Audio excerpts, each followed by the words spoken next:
बिनाथ' दा जेनेबा प्रमद बर'नि मोनसे खारसो दा प्रमदआ जे होनगोन दिपेना बेखौ मावनांगोन। प्रमद बर'नि खोथाया नैबे मोनसेया बिराद बिसाक्त जादों। जोंखौ थगायनानै सिफ जानाय पावाराव थानाय थाखा खामायनायसो बिनि प्लेनिंआ। थांबाय थानाय समाव लामा गेजेराव मासे जिबौ नुयोबा बेखौ बागदावना खारबोफिनबावगोन। मोजांखौ लुबैनानै इसिबां बारहुंखाफ्रावनो दंफां सिङाव थानानै दालाय बायसिनला जानाय सुथुरनि गुलिखौथ' बारो। एबसु हिसाबै ग्रासरुट लेभेलाव गासिबो थिगानो दं, मोजां। खिन्थु बे नङा रायजो राजाफोर, नोंथांमोनखौ बन्चित खालामनाया एबसु आरो एनडिएफबि।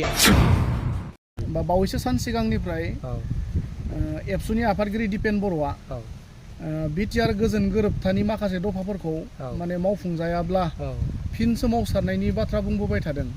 दा बे बेलायाव माने सिगनेटरि मोनसे गौथुम हिसाबै बिटिआर गोजोन गोरोबथानि सायाव बेहा फोथायनाय गैमारला नामा?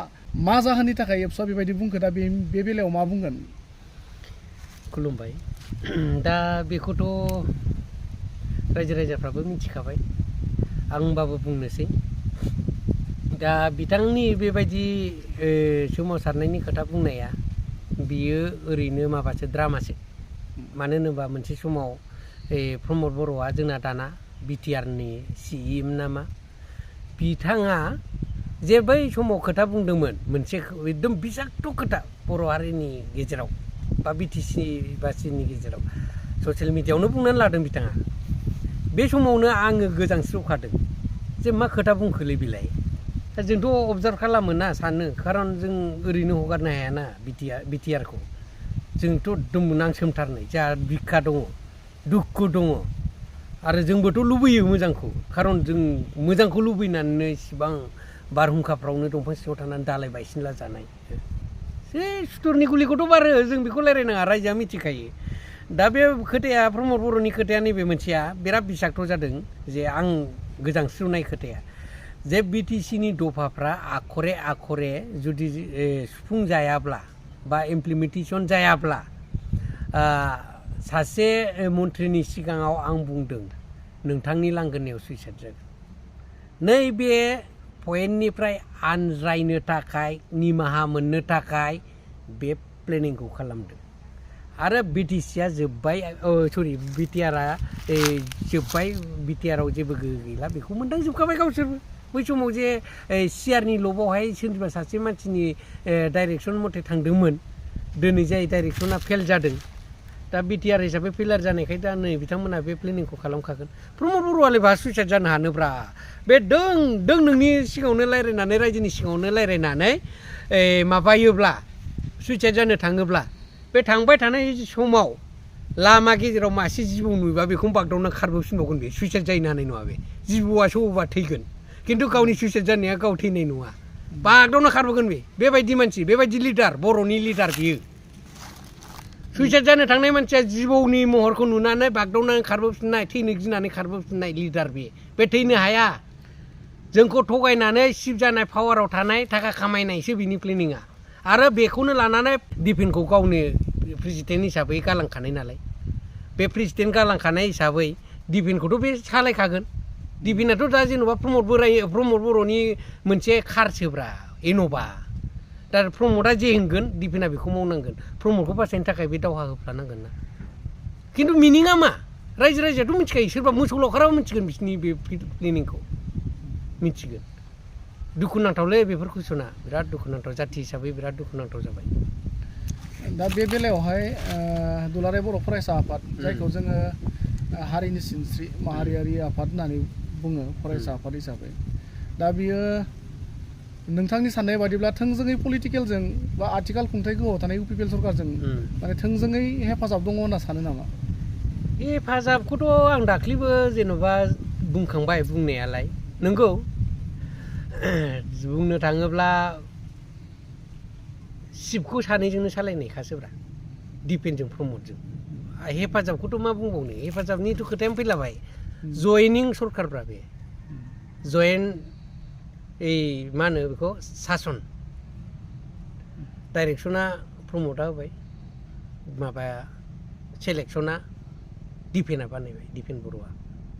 बाय डिफारेन्स गैया डिसिसनाबो गावसोर सानैजों लालायबाय थायो बावैसो सान सिगांनिफ्राय माखासे जिल्ला लेभेलफोरावहाय ग्रासरुट लेभेलनि दैदेनगिरिफोरखौ लानानै एवारनेस मोनसे प्रग्राम लाबाय थादों माने सोलोंथाइनि बेलायाव बा हारि दाफुंनायनि बेलायावहाय दा प्रग्रामखौ लादों होननानै सानो आंथ' बुंलायाबाबो जाबायमोन नोंथांनि कुइसनखौ रायजो राजाया मिथिजोबखानाय आरो जायनाखि बिथांमोननि एक्टिभिटिस बेनो गासैबो जोंनो फोरमायजोबखादों बयनोबो जाम्बा जाम्बिनो नुसारजोबखानाय माने बे जाखौ आं बुंगोन बियो गामि गामि जाफ्लेजोबखानाय बयनिबो न'खरनि सर्ट केस गेब्रुनाय सोरनिबा बाइक गेब्रुजोबनाय बाइक फानजानाय बिदि जोखासोखा नालाय दा बाहाय पलिटिक्स दङ पलिटिकेलनि षड़यन्त्र बियो बिथांमोना गोसो गोरबोजों दिनैहाय बिथांमोना फोसाबाखै दिनै ग्रासरुट लेभेलनि आनसलिक लेभेल इउनिट लेभेल बे इउनिट एबसु थायोना बिस्राबो एबसु इउनिट आरो आनसलिक बिथांमोना नोंगौ एक्सुवेलि गोजौनि निर्देश मथे बिथांमोना एवारनेसखौ लादोंमोन एवारनेसआ जाहैबाय माने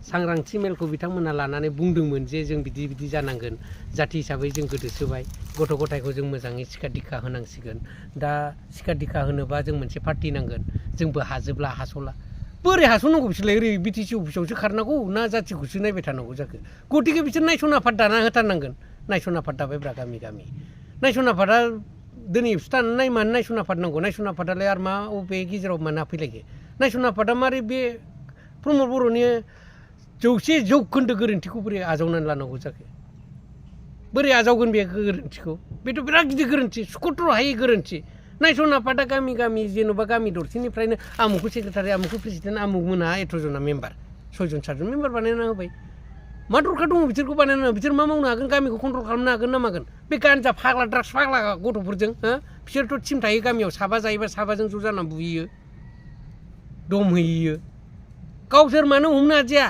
गामिना हमना हरदों आंनि मेगनावनो लोथो लोथो गान्जा फेनानै ड्राग्स जानानै गावसिनि अफिसावनो सासन खालामदों बिमा बिफाखौ लेंहरबाय बुजायना हरबाय बेसोरखौ बुनानै दामखावनानै जेलाव हरोबा गावस्रा बहत मोना बेनिखायनो बिसोर सासन खालामनो हाला बे षड़यन्त्र नङा पलिटिकेलनि षड़यन्त्र नङा आरो बिसोरो मानो थाखाय हाया बिथांमोनानो बुङो दाबु दे अमुक दाबु हाब गाज्रि जागोन नोंखौ डिजल्भ खालामनो हागौ गावजों गाव बिदि बुंलायसै प्रमद सारा डिजल्भ खालामहरगोन डिफेन्सारा जानोब्ला दाबु फिल्डखौ गाज्रि खालामनानै लानो नाङा इलेक्सन खाथिफ्राव नैबेसोब्रा फाग्ला नों मोनसे जाथिनि सिनस्रि होननाय संगठना राजनितिखौ साननांगौ नामा बिसोर लोब्बायानो थाना आरो गभर्नमेन्टआव मा डिमान्ड खालामनांगौ खालाम संगठन सालायनो उसुबिदा जादों गभर्नमेन्टआव डाइरेक्ट थां नोंसिनि एगेन्स्ट हिसाबै जों गसङाखै राव भटार्सखौ जोङो भट उमुगाव होनाङा होननानै बुङाखै नोंथांमोननि थाखाय जोङो फ्रि लामाखौ हगारना होदों रायजो राजाया गोसो बायदि फ्रियै दिनै भट होनानै नोंथांमोनखौ सरकार दाहोदों बेनिखाय जों नोंथांमोननि एगेन्स्ट हिसाबै गसङैखाय जोंनो एरखम प्रब्लेम जादों बे प्रब्लेमखौ नोंथांमोना जोंनो सुफुंनानै हरथारनांगोन जोंहा बिदि बिदि गथ'फोरनो आनसलिकआव जेसेबांनाखि मेम्बार दङ 8 जन मेम्बार दङ बिथांमोनखौ बेनिफिसियारि हिसाबै नोंथांमोना इसु खालामनांगौ बिथांमोननि ड्रेसनि थाखाय आरो जाहा जानायाव बिदि प्रब्लेम जादों पार मान्थ 8,000 थाङो बे पार मान्थ 8,000खौ नोंथांमोना अनहरनांगोन बा माबा मोनसे आसनिनि गेजेरजों जोंखौ थांनानै थानो होनांगोन सोर गभर्नमेन्टलै बियो जोंथ' हारियाव थादोंबाबो नुबोदों 2006 ना 7निफ्रायनो बिथांमोना बिपिएफ सरकारजों गसंथेनानै बिखाफोर दाननानै होबथानाय लामा होबथानाय बे साइडजों बेजों हाबनो मोना नैबे बाउन्डारिनिफ्राय हाबनो मोना बाउन्डारि खानानै होदों बिपिएफआ ओरै खस्थ' मस्थ' स्रो स्रो हाबै खुमानानै बिपिएफ बानायोबा आरो बे गामिनिफ्राय जुदि बिपिएफ सापर्टार दङब्ला बेखौ थांनानै दम हैदों सोरखौबा बुदों गं होनानै लाम लाम सिनस्रि बेरगाव होदों मानसा जाहोदों जों हाग्रायाव थानायब्रा जों मिथिजोबो आरो जोंनि रायजो राजाया दासिमबो दा बुजिबाय मैया दाख्लैसिमाव बुजियाखैमोन दिनैनिफ्राय बुजिनो हागौ जे गामि एरियायाव हाग्रामाया मा होफैदों मा दं बे जायगायाव सोरनो न' हरदों सोरनो लामा होदों नङा होमबा रायजो राजानि कुइसना बे दा सा एरियायाव खिन्थु बे नङा रायजो राजाफोर नोंथांमोनखौ बन्चित खालामनाया एबसु आरो एनडिएफबि आं एनडिएफबि अब्लाबो आं बुंनानै लाबाय आं मानो बुंनानै लानांखो खारन लामा मोजां जायोब्ला आर्मि पुलिस थाङो जाहा एसे टेकनिकेल प्रब्लेम जायो आरो बेहाय लामा मोजां सहैयोब्ला रायजो राजाया बिपिएफनि जागोन इउपिपिएलआ भट मोननाय नङा नैबे जिनिसाव एबसुआ होबथाबाय थादों जों हाग्रायाव थाग्राया खिन्थु होबथायाखै जाहा माखासे समाव सासपेनसन अफ अपारेसनाव फैनाय माखासे एनडिएफबि थालांनाय दङमोन बिथांमोनहाबो दिनै बै समाव आं खिन्थु सोरखौबा आसि थुनानै बुङाखै पार्टि हिसाबैसो आं बुंदों दै दा जिहेतु गबिन्दआ खुंथाइ गोहोआव दं हिसाबै गबिन्द बिथांनि थाखाय आं बुंनो गोनां जादों गबिन्दआ नैबे मासिखौ मोननो थाखाय बै समनिफ्राय एबसुजों बिदि सोमोन्दो थानानै एबसुजों सालायजादों